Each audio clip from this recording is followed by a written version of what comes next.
Yo mga idol, kamusta? Sports Talk PH nga pala. Ang plano ni Casimero, pag-usapan natin yan mga idol. Ngunit bago ang lahat ay huwag kakalimutang mag-subscribe at i-click ang notification bell button for more sports talk.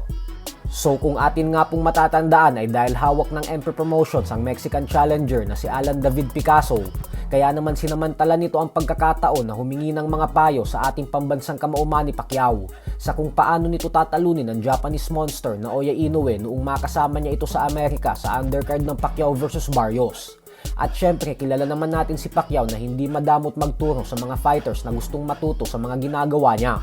Kaya naman hindi ito nagdalawang isip na bigyan ng payo si Picasso sa kung paano matalo ang binansagang halimaw ng Japan. Pero sa kasamaang palad nga po, ay tila hindi umubra ang mga payong ibinigay ng ating pambansang kamao kay Picasso. Ito po ay dahil halos walang naipanalo kahit isang round man lang si Picasso sa naging laban nito kay Naoya Inoue. Dahilan kung bakit nabaklas ang napakalinis niyang undefeated record nitong nakalipas na Sabado lamang.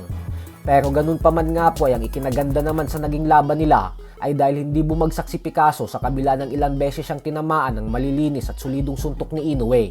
Kaya naman dahil dyan ay napahanga pa din ang mga fight fans kay Picasso at naniniwala ang mga ito na malayo pa ang mararating niya basta magpatuloy lang sa pag-eensayo at pagiging disiplinado. Habang si Inoue naman ay aminadong dismayado siya dahil hindi niya daw na-knockout si Picasso. Kaya pakiramdam niya umano ay nabigo niya ang kanyang mga tagahanga. Samantala, binati naman nga po si Inoue sa naging tagumpay niya ng kanyang mga dating tinalong kampyon na sila Muradjon Akhmadaliev at Marlon Tapales.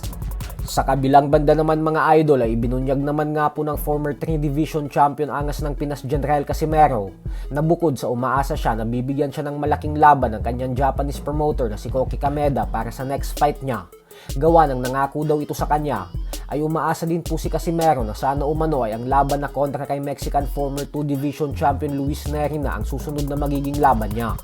Giit ni Casimero na matagal niya na daw kasi talagang gustong makatapat si Luis Neri at ngayon na umano ang perpektong oras para magtuo sila, lalo pat nasa ilalim na lamang sila ng iisang boxing promoter.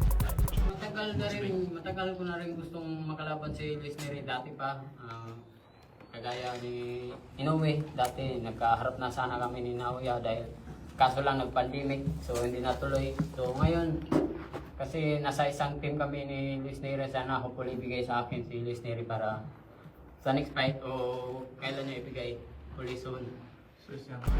Bukod dyan, ang laban po talaga sa pagitan ni Casimero at Neri ang planong gawin ni Koki Kameda. Sadyang medyo nabulilyaso lang ang planong ito nang dahil sa hindi inaasahang pagkatalo ni Casimero sa kamay ni Kyonosuke Kameda. Kaya sa ngayon po ay kailangan munang kumbinsihin ni Koki Kameda si Neri na pumayag na labanan si Cuadro Alas. So hanggang dito na lang po muna tayo mga idol. Sports Talk PH, kakaiba ang laban ng mga Pinoy, lakas at dedikasyon ng armas ng tinuon.